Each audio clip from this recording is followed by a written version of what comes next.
Everybody, welcome to the Andy Wells channel. I'm Cameron, also known as Radical. I'm a coach alongside Andy. And today we're going to have a fun one because he and I have just recorded 4 bits of content back to back, and I wanted to do a fun idea to round it out. So we're going to play Desert Island Films, which is kind of a riff on Desert Island Discs, which is a radio show in the UK. The idea is you are being put on a desert island and you're only allowed to take 5 pieces of media with you. In this case, it's a films, and those are all you have to watch for essentially the rest of your life. So it's what 5 films would you pick to just like to session through for the rest of your life that you think you have the best chance of never getting bored of? It's a little bit different. It's like a different sort of category to pick your 5 favorite films. It's like a slightly Mm, different, mm. like the vibe and idea of it is slightly different. Okay. So Andy and I wrote a list each, and we're going to read each other's list. So that's how we're going to do this. I think we do honorable mentions. We'll do our first 4, and then we'll do honorable mentions. We're going to go with Andy's the most interesting person on this channel. You're all here for him. His first film that he's taking to a deserted island, sorry, is The Matrix. Hell yeah. Why? Because the point of this is you're stuck on a deserted island for the rest of your life. What movies are you going to watch over and over and over and not get sick of them? I've watched The Matrix like 20 or 30 times. I can quote so many scenes. Oh my God, I'm obsessed. And so that has to be on the list for me. I love it as a self-improvement movie. I love it as like an origin story. I love it as like an analogy of like not doing what society tells you to do and not being brainwashed and picking your own path. I love it as a movie about love. I love it as a movie about like, saving the world and all that kind of shit. It's just the first movie that comes to mind that's like, this had to be on my list. Yeah, I knew I knew this is the one that's got to be on Andy's list. He's definitely putting Yep, that there. yep, yep. Your first movie? In Bruges. Yeah, Why? this is my favorite movie of all time. Like it can't not be on there. It is. If you haven't seen it, not everyone's seen this film, but it's Brendan Gleeson and Colin Farrell, and they are 2 hitmen who were Irish hitmen who worked in London, and they, due to a job goes wrong, they kill the wrong person essentially, and so they have to go and hide in Belgium in the historic city of Bruges. And so it's this like juxtaposition of these like violent gangsters in like a really like classic historical like kind of sleepy town in Belgium. And the dialogue is incredible, like some of the best, because it's like gangster film dialogue, but like again, it's like a juxtaposition of like gangster film dialogue with the setting they're in and everything, and like one of the best like antagonists in any gangster film, played by Ralph Fiennes, who's like a London mafia boss. It's so fucking good. If you haven't seen it, please go watch it. It is like, again, it's one of those films I can watch over and over again. I've seen it tons of times. It's also one of the funniest films I've ever seen. It's very like dark. If you like black comedy, like very dark humor, this is one of the best like black humor films I've ever seen too. Yeah, I've seen it. I love it. Yeah. All the actors in it are amazing. So it's got like an Yeah. incredible cast. Like everyone who's in it is like top tier level actor. Hell yeah. Like I think Brendan Gleeson could be my favorite actor. Like he's in so Mm. many films I love. Like he has to be in a film that's on this list at least once. Hell yeah. Your second film is American Beauty. Hell yeah. Hell yeah. It's a self-improvement movie. It is about dating and sex and relationships. It is about honesty. It is about a man who finally says, I'm going to stop just doing what society wants and like live my own life on my terms. It's a movie about a guy fucking hitting the gym and then a girl starts being interested in him, like a younger woman is interested in him. It's a movie about, without trying to spoil anything, him ultimately making a really beautiful choice at the end of the movie in that scene that I really liked. It's also a very bittersweet movie, the way that it ends. There's lots of very meditative moments of like peace and quiet, and hence the title Beauty. Like there's a scene where there's a plastic bag floating in the wind and a kid is just recording it and it looks really fucking beautiful. It's just such a poetic movie to me. And I've watched it a bunch of times. Love the hell out of it. It was always going to be on this list. Have you? He has like a massive crash out, which is like one of my favorite things. It's like a dude just like breaking down. Have you seen Falling But Down as in well? The Yes. film Falling Down. Yes. That's Yes. in my mind. It's like a similar category of film where it's just like a dude Yeah. having an absolute fucking like moment of just like fuck everything, like But I like everything this can go to movie because fuck. he doesn't go postal and just, commit crimes and shit. He like goes the Yeah, other way. He's like, fuck it. I'm going to quit my job. I'm going to tell my boss to go fuck himself. I'm going to tell my wife, like, go fuck yourself. Like, they didn't have a happy marriage. And I'm just going to go lift weights and live life on my terms and go work at McDonald's because at least I can be happy there. And yeah, it's a it's one of those films that self-improvement like movie. Gen Z and millennials like young need to watch to recognize that every generation has had these these like feelings, just like everything needs to go to like Falling Down and American Beauty are both like dude comes to realization that everything fucking like everything he thought matters didn't, and like he needs to change Yeah. everything. So Yep. like it's an Yep. interesting one. Yeah. Your next movie, City of God. Okay, this is my shout for maybe the best film ever made. Hmm. Because I don't think In Bruges is the best film ever made. I think it's like it's my favorite film. City of God, I would put up there with like some of the best pieces of cinema ever made. It's just incredible. If you don't know what it is, I actually kind of feel jealous of people who don't know what it is because they haven't like you have been scrolling the IMDb top 100 trying to find like the best films ever made to watch. But like it's set in the slums of Rio, and it goes from Rio being like not really built to the slums being the favela, and it kind of tracks. It's one of those like those epic gangster movies that kind of track through different eras. It's kind of similar to that. And there's these kids, and you kind of follow these kids as they grow up and become gangsters in the favela and become like gang leaders.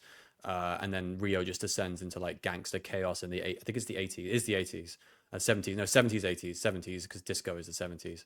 So it's like it's like epic. It's kind of an epic gangster film.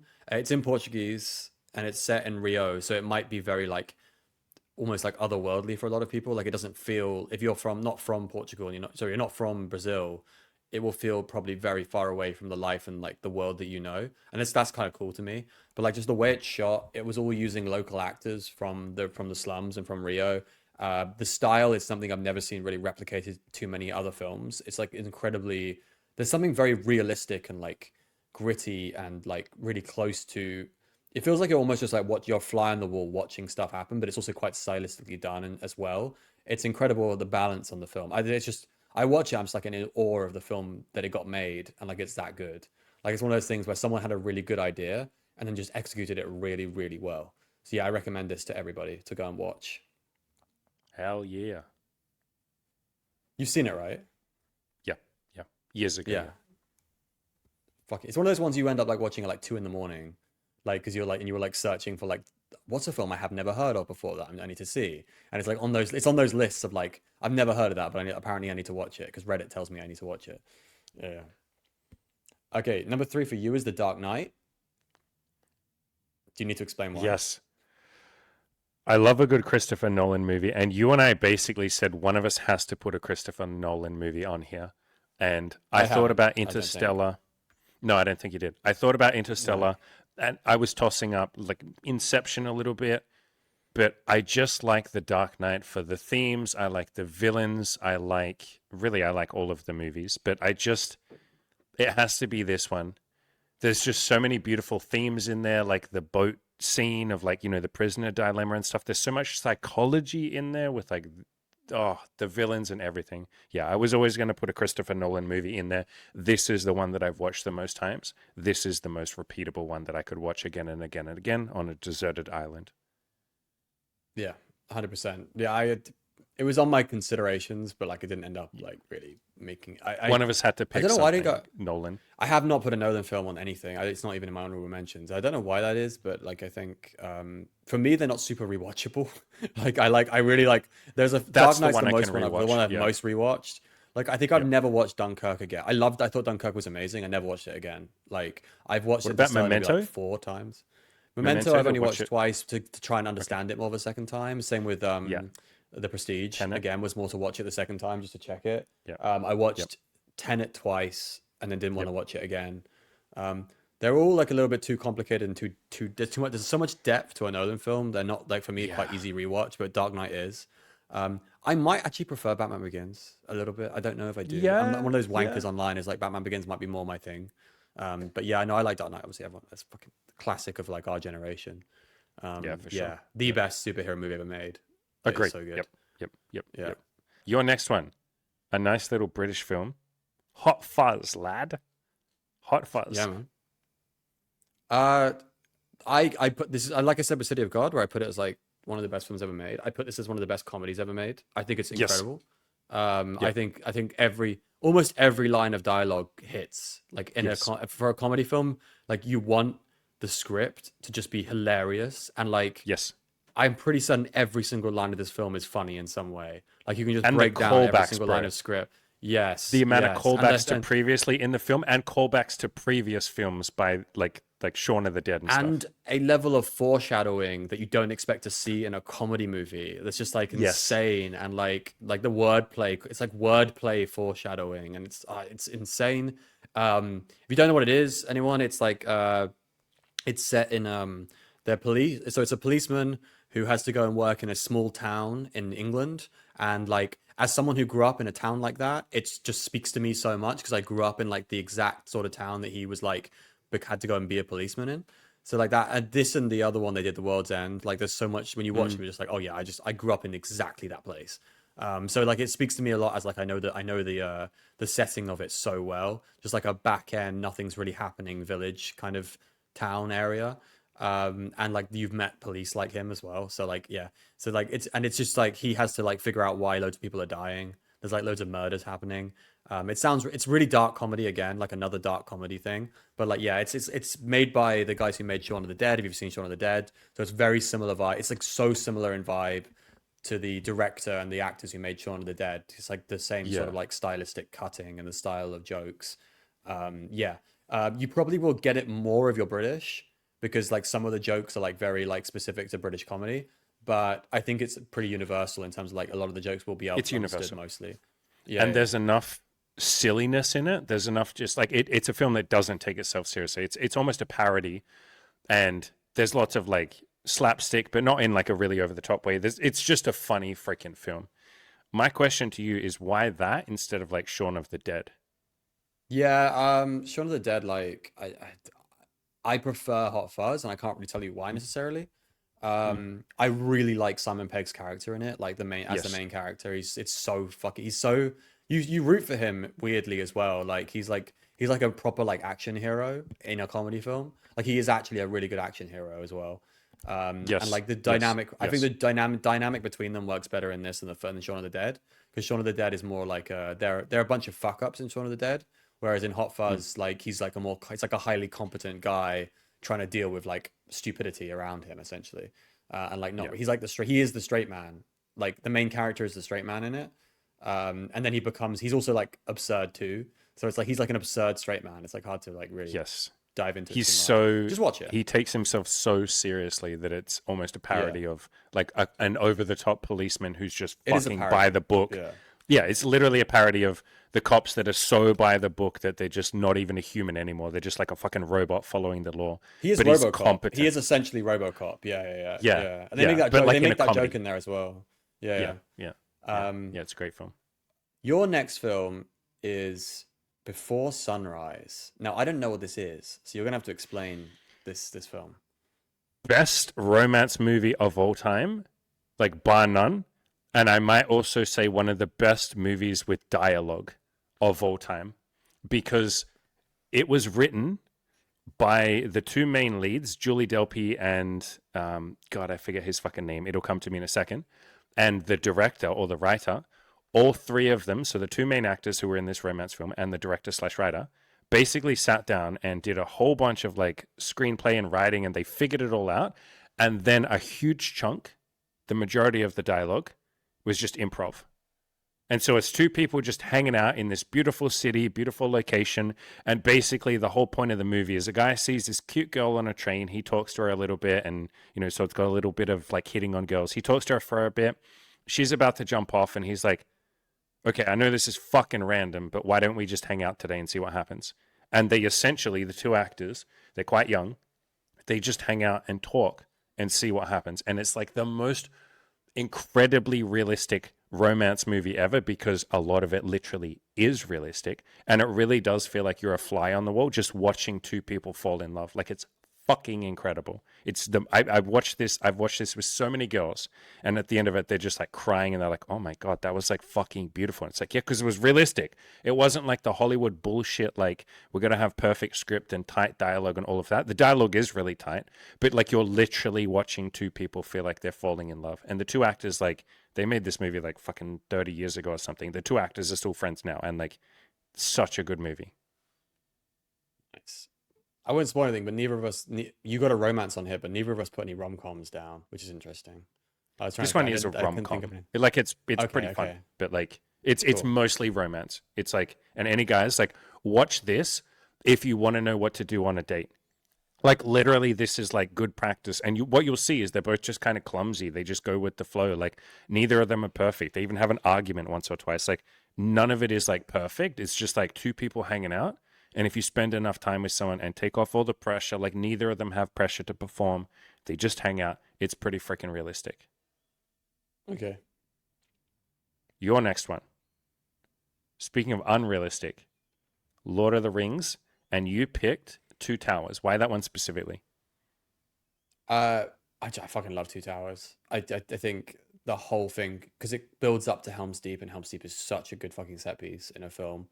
Um, it's like I think of the three, I just think it's the tightest of the films of the three. There's no logic holes in it. I really love Fellowship and Lord, and I love all three films. Like they're all incredible, but like specifically Two Towers, like I just, oh god, if you guys, I assume everyone watching has seen Lord of the Rings, so I'm just like I'm gonna talk as if like everyone has seen it, but like it's the one that sticks in my mind as being the one I watched the most and the one I was most, and probably part of that was because I was a kid and that I think Return hadn't come out Mm. while I was rinsing this on the extended edition.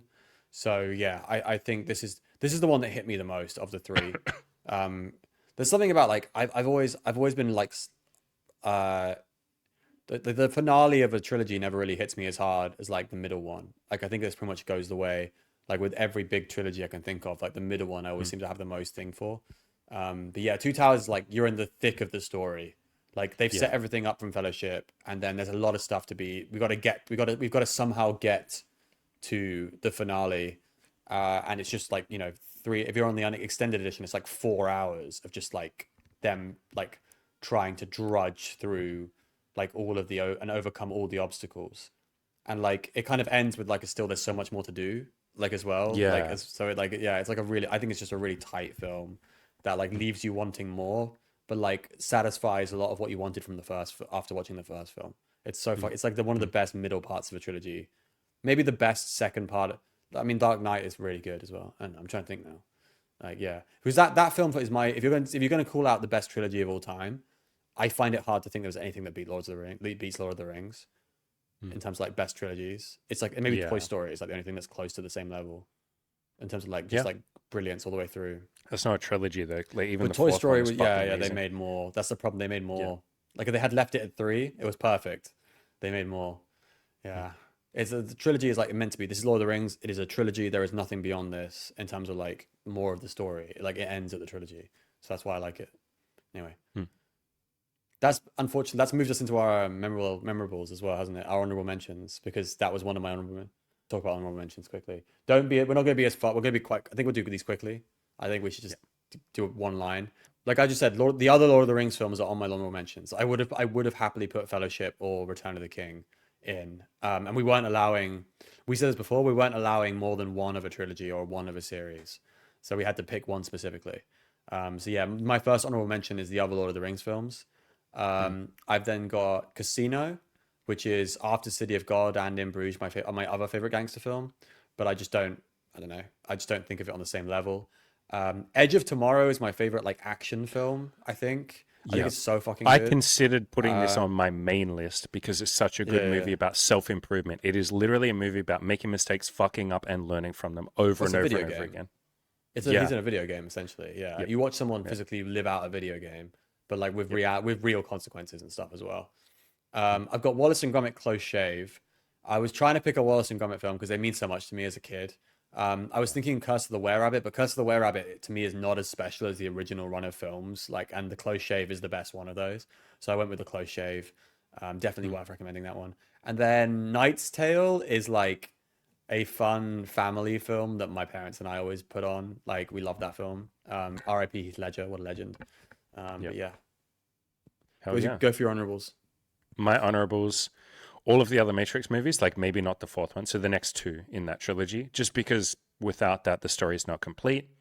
Shawshank Redemption as a movie that I've just watched so many times about like just resilience, Yeah, perseverance, like sticking to your own integrity and just making shit happen. Eternal Sunshine of the Spotless Mind as just like I Jim know you like Carrey that one. absolutely Yeah, he fucking crushed it, and it's a movie about love and like wanting to just run away from your emotions but eventually processing them. Just a great movie. And then the other Before Sunrise and Before Sunset and Before Midnight movies. So that's actually a trilogy.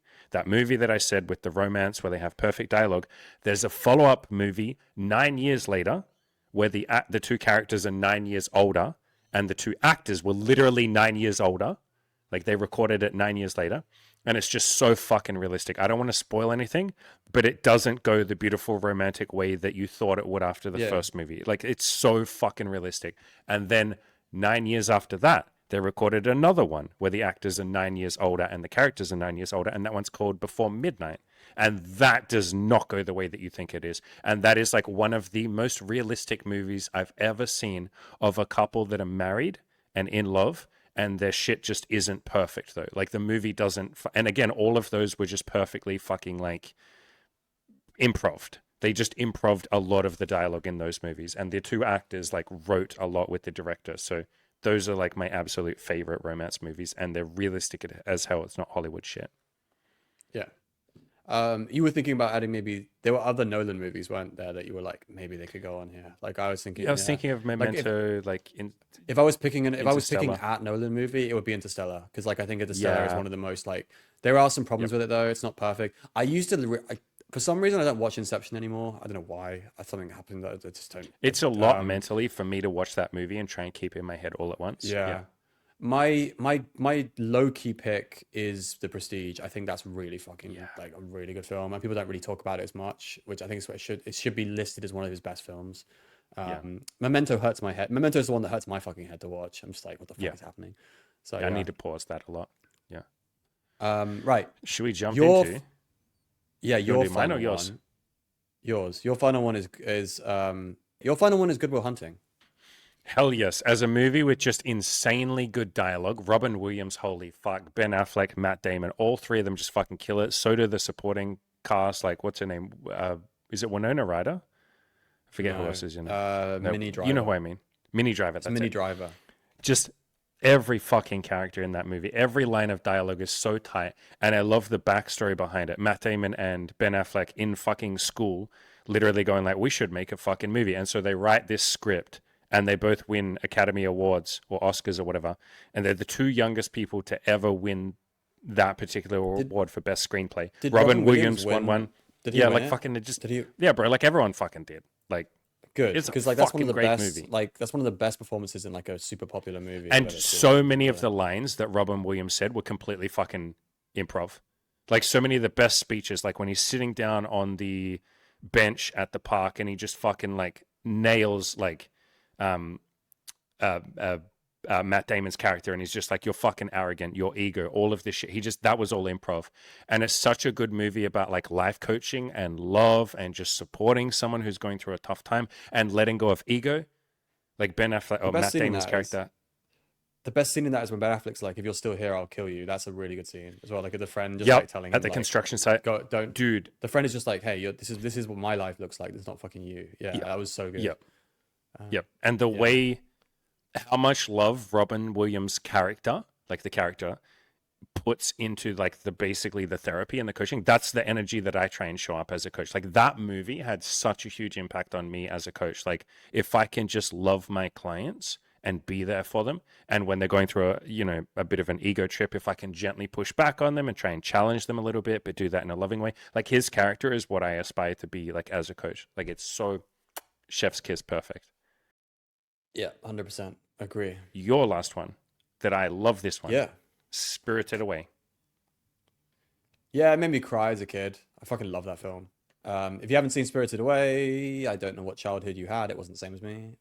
Joking. Like, it is It's like one of the first Miyazaki films to break through and be Yeah. popular. I think it Yep. maybe it's I think Princess Mononoke came before it, I think, and may have been more popular, but Spirited Away won the Oscar first. I think it's like the first non-American animated film to win the animated Oscar, or the first foreign film to win the anime. I might be wrong there, but it was like it Mm. was a huge deal when it won an Oscar or like was regarded.